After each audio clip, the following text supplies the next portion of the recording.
မမို့စမ်းသက်ကြမှာဖြစ်ပါတယ်လက်ဖက်ချောင်းဆိုတာမမို့လို့တည်ပြီးသားမီးအပူပေးမှသာလက်ဖက်ချောင်းကျလာဖြစ်ပါတယ်ဟုတ်ပါသလားမိတ်ဆွေဒီနေ့ဒီချိန်မှာမီးအပူလုံးဝမပါဘဲနဲ့လက်ဖက်ချောင်းအကျအောင်မမို့လုပ်ပြမယ်ဆိုမိတ်ဆွေတို့စိတ်ဝင်စားမှာ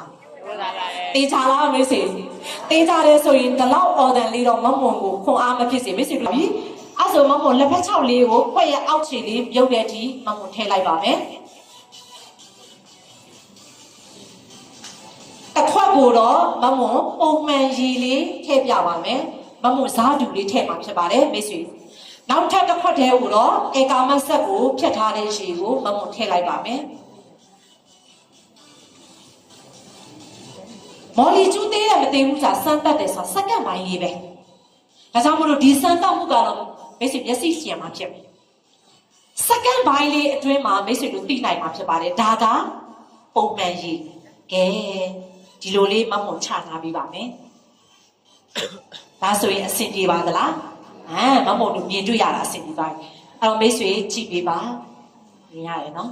မမုံနဲ့အတူတူရေးပေးပါ1 2 3ဆိုမမုံလောင်းချင်ပါတယ်တစ်ချက်လောက်ရေးပေးပါရှင် Okay go 1 2 3ဝါ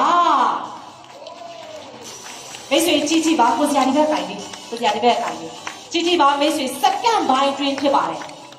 အပူလုံးဝပေးချာမလို့ပဲနဲ့ရေရဲ့မော်လီကျူးကိုစက္ကန့်ပိုင်းအတွင်းမှာမမုံလို့သိရှိနိုင်မှာဖြစ်ပါတယ်အဆင်ပြေလားရှင်မိတ်ဆွေတို့အရန်မိုက်ပါတယ်ဒါဆိုရင်တော့မမုံပြန်ချလိုက်ပါတယ်အဲ့တော့ခဏတော့ပြောတဲ့အတိုင်းပဲဒီလိုမော်လီကျူးသေးတဲ့ပြီးလို့ရှိရင်အသားအရန်စားတဲ့သူတွေနောက်တစ်ချက်ကမမုံလို့ acid တအားများတဲ့သူတွေစားနေတဲ့သူတွေဆိုရင်ဒါမျိုးလေးကိုမမုံလို့ပုံမှန်အကာမက်ယူတောက်ပေးမယ်ဆိုရင်တော့မိတ်ဆွေတို့လည်းအရန်အဆင်ပြေပါတယ်ဒါဆိုရင်မမုံစမ်းသက်ပြမယ်အချက်၄ချက်ထဲမှာ၃ချက်ပြီးဆုံးသွားပါပြီဒီလောက်ပဲလားအကာမက်ဒီချိန်ထိမမုံလို့စမ်းသက်လာတဲ့အချိန်မှာမိတ်ဆွေကြည့်ပါရေရဲ့အုပ်စုကိုမမုံလို့ခွဲခြားကြည့်လိုက်တဲ့အချိန်မှာအကာလိုင်း